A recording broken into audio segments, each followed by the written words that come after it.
Sejumlah APK peserta pemilu dipasang asal-asalan di Tuban.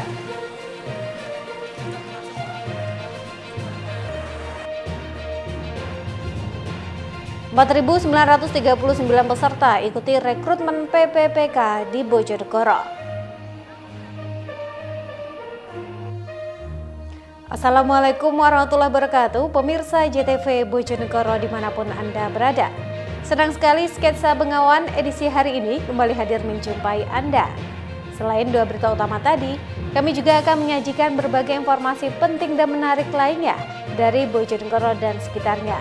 Bersama saya Soraya Sarah, mari kita ikuti Sketsa Bengawan selengkapnya.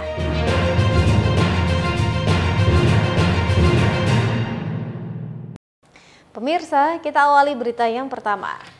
Memasuki masa kampanye, sejumlah alat peraga kampanye atau APK caleg dan calon pasangan presiden wakil presiden semakin marak terpasang di sejumlah ruas jalan Kabupaten Tuban. Namun pemasangan APK yang asal-asalan hingga dipasang di depan lembaga pendidikan dikeluhkan warga. Memasuki masa kampanye, alat peraga kampanye atau APK milik peserta pemilu mulai menjamur di sepanjang jalan dan titik di Kabupaten Tuban. Namun sebagian diantaranya dipasang asal-asalan. Salah satunya APK milik salah satu calon presiden dan wakil presiden yang dipasang di depan pintu masuk Pondok Pesantren Minau Solihin, Desa Tunah, Kecamatan Semanding, Kabupaten Tuban, Sabtu pagi. Pemasangan spanduk di lingkungan pendidikan ini selain melanggar aturan juga dikeluhkan oleh santri, wali murid, dan pengurus ponpes setempat. Pasalnya, APK mengganggu aktivitas mereka saat akan menyeberang jalan. Jika akan menyeberang jalan, mereka harus masuk ke badan jalan lantaran tertutup spanduk berukuran besar. Pimpinan Yayasan Keposari Ponpes setempat, Ahmad Rosyidi, berharap spanduk tersebut segera ditindaklanjuti dan ditertibkan oleh pihak terkait. Apalagi posisi pemasangan berada persis di depan pintu masuk Ponpes. Kami dari keluarga besar memang merasa sedikit terganggu. Yang asalnya memang terganggunya ini dalam hal penyerbangan, Mas. Jadi yang dulunya itu kan bebas melihat arah kanan itu kan wajib. Jadi menyeberang itu yang wajib bebas minimal arah kanan dan arah kiri kedua kan seperti itu. Cuman yang arah kanan sekarang sedikit terganggu. Contoh ketika pakai sepeda. Pakai sepeda itu hampir roda depan itu kalau nggak nyampe pada jalan raya ini kita nggak bisa lihat arah kanan karena tertutup benar tadi. Gitu. Jadi kami berharap itu nanti ada tindak lanjut seperti itu. Ini pas pemasangan sempat ada pemberitahuan atau tidak? Nggak ada. Tahu-tahu sudah terpasang. Tahu saya itu malam Jumat kemarin. Selain di Ponpes tersebut, sejumlah APK juga terpasang di depan gedung atau fasilitas milik pemerintah, jalan-jalan protokol, jalan bebas hambatan, sarana dan prasarana publik, hingga pepohonan. Meski demikian, pihak pengawas pemilu maupun Satpol PP setempat hingga kini belum melakukan penertiban. Lambannya pengawasan pemilu dalam menangani APK melanggar aturan ini dikritisi oleh Ketua Poros Sahabat Nusantara Kabupaten Tuban. Menurut mereka, sejak masuk masa kampanye, pihak terkait di Tuban dinilai sangat lamban melakukan penertiban. Yang jelas kami dari Poros Sahabat Nusantara Kabupaten Tuban melihat semenjak pasca ditetapkannya tanggal 28 November 2023 sebagai masa kampanye, itu saya belum melihat gerakan dari pihak penyelenggara pemilu khususnya Bawaslu Tuban melihat kondisi di lapangan. Karena yang jelas di lapangan banyak sekali temuan-temuan khususnya ya pelanggaran lembaga APK di lembaga pendidikan, di lembaga ibadah ataupun lembaga-lembaga yang notabene itu dilarang oleh aturan-aturan yang berlaku. Warga berharap pada masa kampanye ini peserta pemilu lebih bijak dalam memasang APK serta pengawasan pemilu dan pihak terkait segera melakukan penertiban APK yang melanggar. Ziki Muhammad, Husni Mubarak, JTV, Tuban. Sementara itu, Edi Baskoro Yudhoyono selama 2 hari melakukan kampanye di Kabupaten Ngawi. Dalam kesempatan itu, Ibas bertemu simpatisan hingga emak-emak. Ibas juga mengapresiasi antusias masyarakat. Sejumlah kegiatan dilakukan Edi Baskoro Yudhoyono dalam pelaksanaan kampanye yang berlangsung 2 hari di Kabupaten Ngawi. Mulai dari kegiatan pengajian, senam bersama, hingga bertemu dengan para milenial. Bertempat di lokasi Taman Wisata Tawun, Ibas bersama ribuan simpatisan yang mayoritas dari kalangan emak-emak nampak larut dalam kegiatan senam bersama. Ibas sangat mengapresiasi dengan loyalitas masyarakat di Kabupaten Ngawi. Menurut Edi Baskoro Yudhoyono atau Ibas, bangsa ini memerlukan generasi yang sehat dan berwawasan luas, sehingga mampu memimpin bangsa sesuai yang diharapkan. Pihaknya juga menghimbau pada masa kampanye ini masyarakat untuk tidak melakukan ujaran kebencian atau menyebar informasi yang tidak benar atau hoax. Ibas juga sangat mengapresiasi dengan kondisi Taman Wisata Tawun. Keindahan dan kesejukannya dapat menjadikan masyarakat lebih sehat, karena kesehatan sangat penting bagi manusia. Mengunjungi saudara-saudara kita, keluarga-keluarga kita, kawan-kawan kita di Kabupaten Ngawi. Ini di Taman Tawun, tempat taman wisata yang insya Allah bisa bermanfaat dan menjadi kebanggaan bagi Kabupaten Ngawi. Tempatnya asri, tempatnya sejuk, dan tempatnya bisa menampung segala aktivitas dari rekreasi dari saudara-saudara kita dari tanah air. Kedatangan kami di sini tentunya kami ingin menggugah masyarakat untuk hidup lebih sehat, hidup lebih semangat, dan hidup tentu dalam suatu kebersihan lingkungan dan jiwa yang kuat. Tentu saya yakin bangsa kita ini ke depan memerlukan generasi-generasi yang lebih kuat, lebih sehat, dan lebih berwawasan agar bangsa kita semakin hari semakin baik dipimpin dan bangsa kita semakin hari semakin guyup rukun. Kita ketahui kesehatan adalah hal yang paling utama dalam sebuah kehidupan. Emas dan perak merupakan harta, tapi harta yang terindah dan terbaik dalam kehidupan ini adalah sehat. Ita Wahyu, CTV, Ngawi. Pemirsa, hujan deras disertai angin kencang menyebabkan gudang logistik KPU Kabupaten Tuban mengalami kebocoran. Belasan lubang pada atap gudang mengancam logistik pemilu 2024 yang tersimpan dalam gudang. Beruntung tak ada kerusakan logistik. Mengantisipasi hal tersebut, KPU Tuban akan segera menambal lubang-lubang tersebut.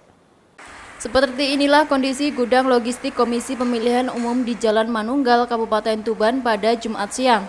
Sekilas tempat logistik pemilu serentak 2024 ini nampak baik-baik saja. Namun hujan deras dan angin kencang yang menerjang Kamis malam menyebabkan atap gudang mengalami kebocoran. Terdapat sedikitnya 11 titik kebocoran atap gudang. Posisinya tersebar hampir merata, di antaranya depan, belakang, tengah, dan samping. Namun pihak KPU Tuban memastikan seluruh logistik yang tersimpan aman. Tak satu pun barang rusak terkena air hujan. Sebagai langkah antisipasi, pihak KPU Tuban telah meminta pihak penyedia tempat untuk melakukan penambalan atap. Diperkirakan proses perbaikan tuntas paling lambat 5 hari ke depan. Selanjutnya, antisipasi kedua, pihak KPU setempat akan menyediakan terpal untuk menutup logistik agar tidak basah jika terkena percikan air. Yang sudah datang ini sebagian kotak suara, bilik suara sudah lengkap ya. Kabel tis atau segel plastik sudah lengkap, ada segel kertas pun juga sudah lengkap, dan beberapa pengadaan yang dilakukan oleh KPU Kabupaten Tuban sendiri. Pak, tadi malam hujan katanya sempat bocor? Memang tadi malam memang hujannya deras ya, angin juga ya, ada beberapa titik kebocoran, mungkin 10-an ke atas ya. Tapi kami juga antisipasi dengan nanti kita akan menutup logistik ini dengan terpal. Jadi ada pengamanan kedua.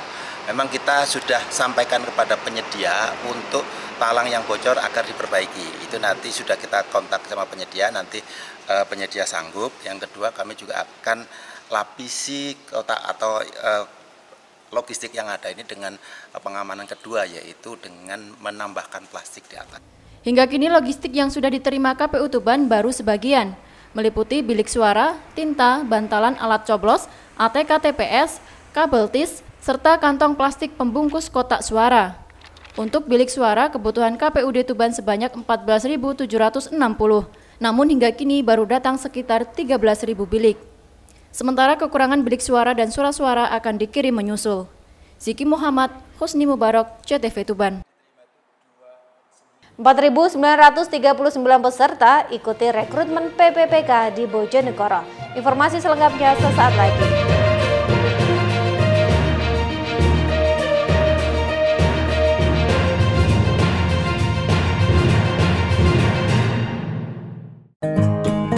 Penyakit tidak menular atau biasa juga disebut sebagai penyakit degeneratif.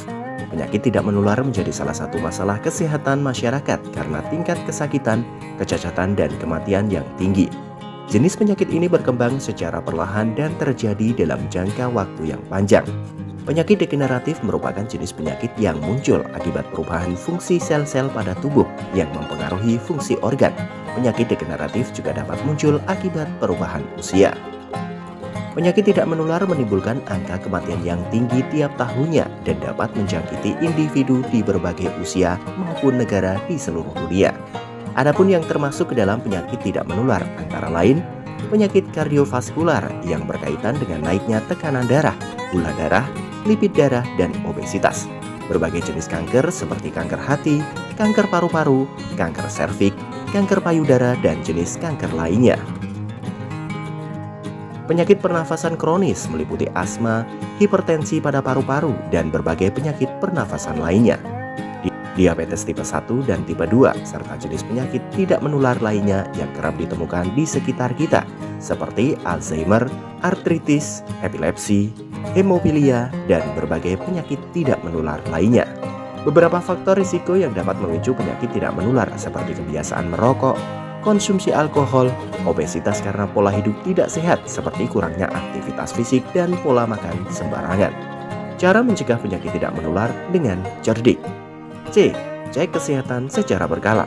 Dengan mengecek kesehatan secara berkala dan mengubah gaya hidup sehat serta memahami konsep, penyebab, dan cara pencegahannya, kita dapat mengenali sekaligus menghindari jenis penyakit tidak menular. E. Enyahkan asap rokok. Hindari kebiasaan merokok dan minum alkohol berlebih. Dengan menghindari kebiasaan tersebut, tubuh akan terbebas dari resiko munculnya penyakit tidak menular. R. Rajin aktivitas fisik. Rutin melakukan aktivitas fisik dengan melakukan aktivitas fisik yang ringan seperti menyapu, mengepel, mencuci, minimal 30 menit per hari dapat membakar lemak. D. Diet seimbang. Membatasi konsumsi gula, garam, dan lemak berlebih. Konsumsi gula 4 sendok makan per hari, konsumsi garam 1 sendok teh per hari, dan konsumsi lemak atau minyak goreng maksimal 5 potong gorengan per hari. Rajin mengkonsumsi buah dan sayur. Melengkapi konsumsi harian dengan buah dan sayur mampu mencegah resiko terjangkit PTM. K. Kelola stres. Pentingnya mengelola stres kita supaya tidak jatuh pada kondisi jiwa yang bermasalah atau ODGJ. Caranya dengan mengelola stres tergantung kesenangan masing-masing. Bisa dengan berzikir, membaca Al-Quran, bernyanyi, berwisata, dan lain-lain. Ayo, mulailah menyayangi diri sendiri dengan menjalankan perilaku hidup bersih dan sehat. Iklan layanan masyarakat ini disampaikan oleh Dinas Kesehatan Kabupaten Bojonegoro.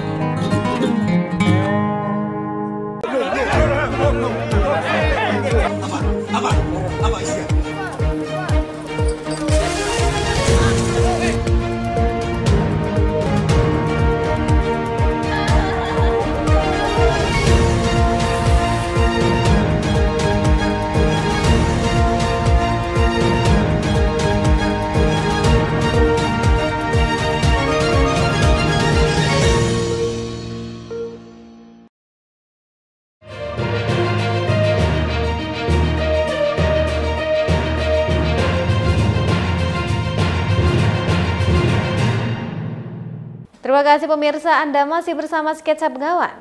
Sebanyak 4.939 peserta mendaftar rekrutmen pegawai pemerintah dengan perjanjian kerja atau PPPK di Kabupaten Bojonegoro. Mereka akan memperebutkan sebanyak 2.844 formasi yang tersedia. Pengumuman hasil ujian seleksi pegawai pemerintah dengan perjanjian kerja atau PPPK akan segera diumumkan. Sesuai jadwal, Pengumuman penerimaan kelulusan PPPK 2023 akan diumumkan mulai tanggal 6 hingga 15 Desember 2023. Sejauh ini, tercatat ada sebanyak 4.939 yang telah mendaftar dan tinggal menunggu hasil kelulusan. Jumlah pendaftar PPPK cenderung membludak dari kuota yang disediakan sebanyak 2.844 formasi. Tahun ini formasi lowongan pegawai PPPK di lingkup Pemkab Bojonegoro tersedia sebanyak 2.844 kuota formasi. Terdiri dari 1.894 formasi guru, 768 formasi kesehatan, dan 182 formasi tenaga teknis. Kepala Badan Kepegawaian Pendidikan dan Pelatihan Kabupaten Bojonegoro, Aan Syahbana mengatakan, secara keseluruhan yang telah memenuhi syarat ada sebanyak 4.939 peserta untuk formasi 2.844. Sedangkan jumlah yang dinyatakan tidak memenuhi syarat ada sebanyak 594 peserta. Peserta yang tidak memenuhi syarat diantaranya ada berkas yang tidak sesuai hingga tidak ada tanda tangan di surat pernyataan. Secara keseluruhan kemarin yang memenuhi syarat itu ada 4.939 peserta yang memenuhi syarat. Itu untuk formasi, jumlah formasi 2.844 total. Dari jumlah tersebut ada yang dinyatakan tidak memenuhi syarat sekitar berapa orang? Ada sekitar 594 itu yang tidak memenuhi syarat. Itu untuk formasinya ada berapa bidang Pak mungkin yang disediakan saat ini? Hanya ada 3, jadi tenaga pendidikan, kesehatan, dan tenaga teknis. Untuk tenaga pendidikan itu sejumlah 1.894, kemudian untuk kesehatan itu 768, dan tenaga teknis itu 182. Nantinya hasil seleksi diumumkan, maka PPPK formasi guru akan ditempatkan di wilayah Bojonegoro yang kekurangan guru. Sementara untuk formasi kesehatan dan teknis akan ditempatkan berdasarkan kebutuhan yang sudah ada. Edo Jody Aldian, JTV, Bojonegoro. Sementara itu, Sekretaris Daerah Nurul Aziza terpilih menjadi Ketua Dewan Pengurus Korpri Kabupaten Bojonegoro masa bakti 2023-2028. Bersama jajaran pengurus, Sekda dilantik di Gedung Angling Dharma Pemkab Bojonegoro oleh Wakil Ketua 1 Dewan Pengurus Korpri Provinsi Jawa Timur. Wakil Ketua 1 Dewan Pengurus Korpri Provinsi Jawa Timur, Beni Sampirwanto, mengukuhkan Dewan Pengurus Korpri Kabupaten Bojonegoro masa bakti 2023 hingga 2028 di Gedung Angling Dharma Pemkab Bojonegoro Jumat pagi. Sekretaris Daerah Kabupaten Bojonegoro, Nurul Aziza, dipercaya menjadi Ketua Dewan Pengurus Korpri Kabupaten Bojonegoro yang dikukuhkan bersama Dewan Pengurus lainnya. Pada pengukuhan Dewan Pengurus Korpri Kabupaten Bojonegoro ini turut dihadiri oleh penjabat Bupati Bojonegoro Andrianto. Dalam kesempatannya itu, PJ Bupati Bojonegoro Andrianto menyampaikan dikukuhkannya Dewan Pengurus Korpri Kabupaten Bojonegoro bisa semakin memperkuat dan meningkatkan kualitas pelayanan ASN kepada masyarakat di Bojonegoro. PJ Bupati Bojonegoro Andrianto berharap pengukuhan Dewan Korpri ini bisa membantu Pemkab Bojonegoro dalam membuat kebijakan yang menjadi terobosan agar Bojonegoro semakin baik dan masyarakatnya semakin sejahtera. Hari ini saya menghadiri pelantikan pengurus Korpri yang baru di Kabupaten Bojonegoro. Mudah-mudahan dengan struktur pengurus Korpri yang baru ini bisa semakin memperkuat dan meningkatkan kualitas pelayanan ASN kepada masyarakat di Kabupaten Bojonegoro. Dan tentunya harapan saya dengan adanya pengurus ini nanti bisa membantu Kabupaten Bojonegoro, khususnya seluruh ASN ini membuat kebijakan-kebijakan yang menjadi terobosan, menjadi lompatan ke depan supaya Bojonegoro juga bisa semakin maju dan semakin baik dan semakin sejahtera masyarakat. Adapun pengurus Dewan Korpri Kabupaten Bojonegoro 2023-2028 yakni Nurul Aziza sebagai Ketua, Kusnan Daka Catur sebagai Wakil Ketua 1, Andi Sujarwo sebagai Ketua 2, serta 26 anggota pengurus lainnya. Edo Jody Aldian, JTV Bojonegoro. Kita beralih ke berita lainnya pemirsa. Berdirinya Bojonegoro Tamrin Park berdampak positif bagi warga, khususnya pedagang di kawasan setempat. Tempat yang biasa disebut Taman Malioboro tersebut kini selalu ramai pengunjung, khususnya saat akhir pekan. Pembangunan infrastruktur yang dilakukan secara masif oleh Pemkab Bojonegoro dalam beberapa tahun terakhir berdampak positif terhadap perekonomian masyarakat. Salah satunya Bojonegoro Tamrin Park. Tempat yang biasa disebut warga Taman Malioboro ini kini menjadi salah satu tempat jujukan untuk kaum muda-mudi. Alhasil banyak pedagang menjamur di sekitar lokasi untuk menjajakan dagangannya. Selain banyak stan UMKM yang menyediakan berbagai jenis makanan ringan dan kuliner, di Malioboro juga ada spot foto yang instagramable dan juga fasilitas lain. Suasana Malioboro pun tak jauh beda dengan Malioboro di Jogja. Bahkan ornamen lampu dan bangku tempat istirahat itu juga dibuat mirip. Menurut para pedagang setempat, pengunjung terbanyak datang pada saat akhir pekan. Keberadaan Malioboro ini berdampak positif terhadap perekonomian pedagang setempat. Adanya Malioboro ini dampak positifnya apa terhadap pedagang? Ya rame. Terbantu enggak? Terbantu ya terbantu. Lumayan. Ya rame ya terbantu. Namanya jualan ya harus pindah. Marsanda Putri, CTV Bojonegoro. Menang 2-0 atas Madiun Putra FC, Persibo kokoh di puncak klasemen. Informasi selengkapnya sesaat lagi. Usai jeda, Sketsa Bengawan masih akan kembali dengan informasi menarik lainnya, jadi tetaplah bersama kami.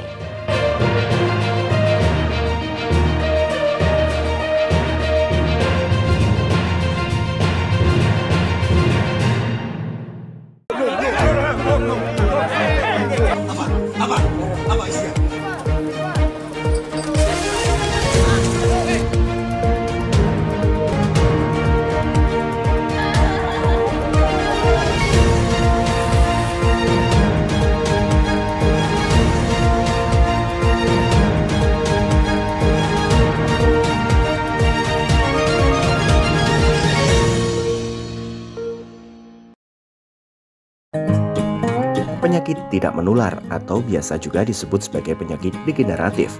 Penyakit tidak menular menjadi salah satu masalah kesehatan masyarakat karena tingkat kesakitan, kecacatan, dan kematian yang tinggi. Jenis penyakit ini berkembang secara perlahan dan terjadi dalam jangka waktu yang panjang. Penyakit degeneratif merupakan jenis penyakit yang muncul akibat perubahan fungsi sel-sel pada tubuh yang mempengaruhi fungsi organ. Penyakit degeneratif juga dapat muncul akibat perubahan usia. Penyakit tidak menular menimbulkan angka kematian yang tinggi tiap tahunnya dan dapat menjangkiti individu di berbagai usia maupun negara di seluruh dunia. Adapun yang termasuk ke dalam penyakit tidak menular antara lain penyakit kardiovaskular yang berkaitan dengan naiknya tekanan darah, gula darah, lipid darah, dan obesitas. Berbagai jenis kanker seperti kanker hati, kanker paru-paru, kanker serviks, kanker payudara, dan jenis kanker lainnya. Penyakit pernafasan kronis meliputi asma, hipertensi pada paru-paru, dan berbagai penyakit pernafasan lainnya. Diabetes tipe 1 dan tipe 2, serta jenis penyakit tidak menular lainnya yang kerap ditemukan di sekitar kita, seperti Alzheimer, artritis, epilepsi, hemofilia, dan berbagai penyakit tidak menular lainnya. Beberapa faktor risiko yang dapat memicu penyakit tidak menular seperti kebiasaan merokok, konsumsi alkohol, obesitas karena pola hidup tidak sehat seperti kurangnya aktivitas fisik dan pola makan sembarangan. Cara mencegah penyakit tidak menular dengan cerdik. C. Cek kesehatan secara berkala. Dengan mengecek kesehatan secara berkala dan mengubah gaya hidup sehat serta memahami konsep, penyebab, dan cara pencegahannya, kita dapat mengenali sekaligus menghindari jenis penyakit tidak menular. E. Enyahkan asap rokok. Hindari kebiasaan merokok dan minum alkohol berlebih. Dengan menghindari kebiasaan tersebut, tubuh akan terbebas dari resiko munculnya penyakit tidak menular. R. Rajin aktivitas fisik. Rutin melakukan aktivitas fisik dengan melakukan aktivitas fisik yang ringan seperti menyapu, mengepel, mencuci, minimal 30 menit per hari dapat membakar lemak. D. Diet seimbang. Membatasi konsumsi gula, garam, dan lemak berlebih. Konsumsi gula 4 sendok makan per hari, konsumsi garam 1 sendok teh per hari, dan konsumsi lemak atau minyak goreng maksimal 5 potong gorengan per hari. Rajin mengkonsumsi buah dan sayur. Melengkapi konsumsi harian dengan buah dan sayur mampu mencegah resiko terjangkit PTM. K. Kelola stres. Pentingnya mengelola stres kita supaya tidak jatuh pada kondisi jiwa yang bermasalah atau ODGJ. Caranya dengan mengelola stres tergantung kesenangan masing-masing. Bisa dengan berzikir, membaca Al-Quran, bernyanyi, berwisata, dan lain-lain. Ayo, mulailah menyayangi diri sendiri dengan menjalankan perilaku hidup bersih dan sehat. Iklan layanan masyarakat ini disampaikan oleh Dinas Kesehatan Kabupaten Bojonegoro.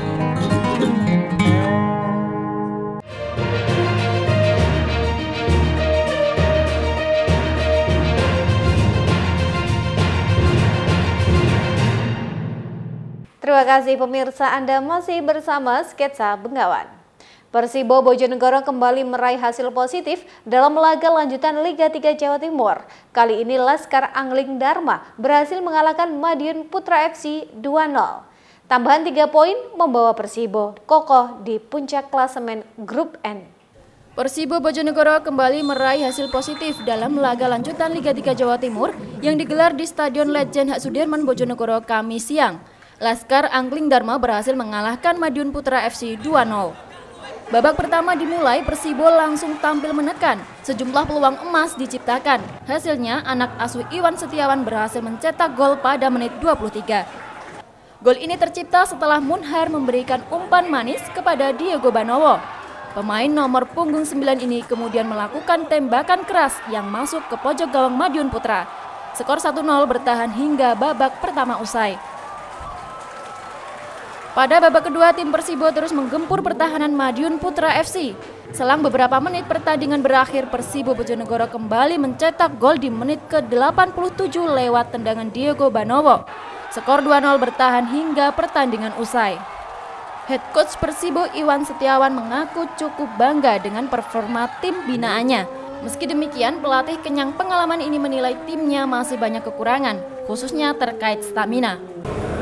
Hari ini hampir sama, saya melihat ada penurunan dalam hal intensitas, tapi bisa saya maklumin karena bermainnya jam 1 siang. Sama seperti besok, ya, itu adalah udah pertandingan ketiganya kita. Jadi mudah-mudahan hari ini saya mencoba untuk lebih memaksimalkan recovery-nya mereka, terutama di dalam rest recovery-nya mereka.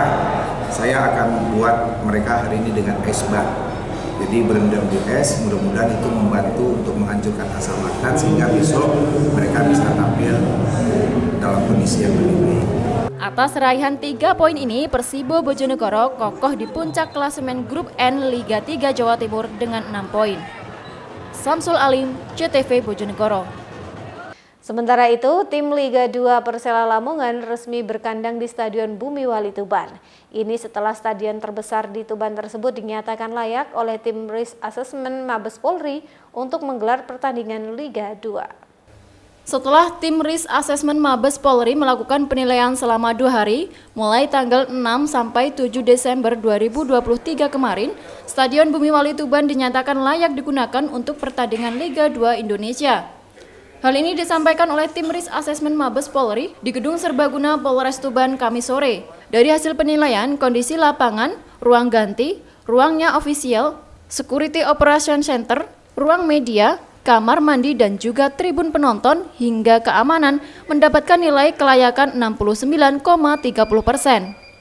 Dengan begitu, Stadion Bumiwali Tuban dinyatakan layak dan akan digunakan sebagai home base Persela Lamongan dalam lanjutan Liga 2 Indonesia mendatang.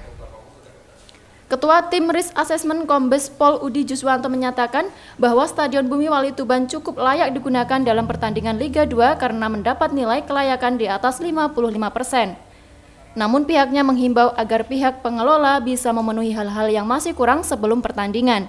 Baik, rekan-rekan, untuk hasil asesmen Stadion Tuban Sports Center ini, tadi sama-sama kita bisa lihat karena memang sifatnya ini terbuka. Nah, untuk hasilnya skornya 69.30 masalahnya. 30, jadi dalam artian bahwa Stadion Tuban Sports Center ini cukup layak untuk melaksanakan pertandingan Liga 2 di Stadion Tuban ini. Karena kalau nilainya di bawah 55% itu kurang, berarti tidak layak. Tapi kalau nilainya lebih dari 71, mungkin mungkin bisa meningkat, bisa untuk Liga 1 karena baik ini kalau kita sebut. Meski beberapa fasilitas masih kurang, namun dari pihak pengelola berkomitmen akan memenuhinya, seperti genset, kamera CCTV, dan AC ruangan.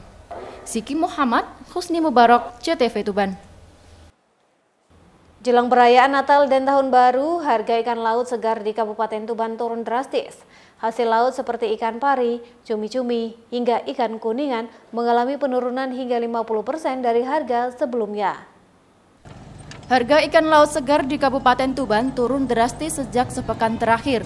Kondisi tersebut salah satunya seperti terpantau di tempat pelelangan ikan Desa Palang, Kecamatan Palang, Kabupaten Tuban. Hampir semua jenis tangkapan ikan laut segar mengalami penurunan. Harga cumi-cumi misalnya yang sebelumnya dijual dengan harga antara Rp50.000 hingga Rp60.000 per kilogram, kini turun drastis di kisaran harga Rp20.000 hingga Rp30.000 per kilogram, atau turun 50% dari harga sebelumnya. Sementara ikan pari yang sebelumnya dijual Rp21.000 per kilogram, kini turun menjadi Rp17.000 per kilogram. Sedangkan ikan kuningan yang sebelumnya dijual Rp18.000 per kilogram, kini juga turun menjadi Rp13.000 per kilogram. Penurunan harga yang sama juga dialami hampir seluruh jenis ikan. Para tengkulak di tempat pelelangan ikan setempat mengaku tidak mengetahui penyebab pasti anjloknya harga ikan laut segar ini. Pasalnya, kondisi cuaca juga tidak berpengaruh terhadap harga. Penurunan yang sangat drastis, dari hampir 50% harganya. Jenis ikan apa aja Mas kalau boleh tahu? Dari cumi sampai kakap, terus jenis laut. Pokoknya semuanya itu Semuanya berarti penurunan Mas ya? Iya. Diduga penurunan harga ini akibat melimpahnya stok ikan laut di pasaran. Selain itu mendekati momen perayaan Natal dan Tahun Baru juga diduga menjadi salah satu pemicunya. Dwi Argadinata, JTV Tuban. Pemirsa, berita tadi sekaligus menjadi penutup kita dalam sketsa Bengawan edisi hari ini. Jangan lupa untuk memfollow akun media sosial kami di bawah ini. Untuk kritik dan saran dapat Anda sampaikan melalui alamat email di bawah ini. Akhir kata, saya bersama kerabat kerja yang bertugas pamit undur diri dari hadapan Anda. Terima kasih atas kebersamaannya. Wassalamualaikum warahmatullahi wabarakatuh. Salam JTV Bojonegoro.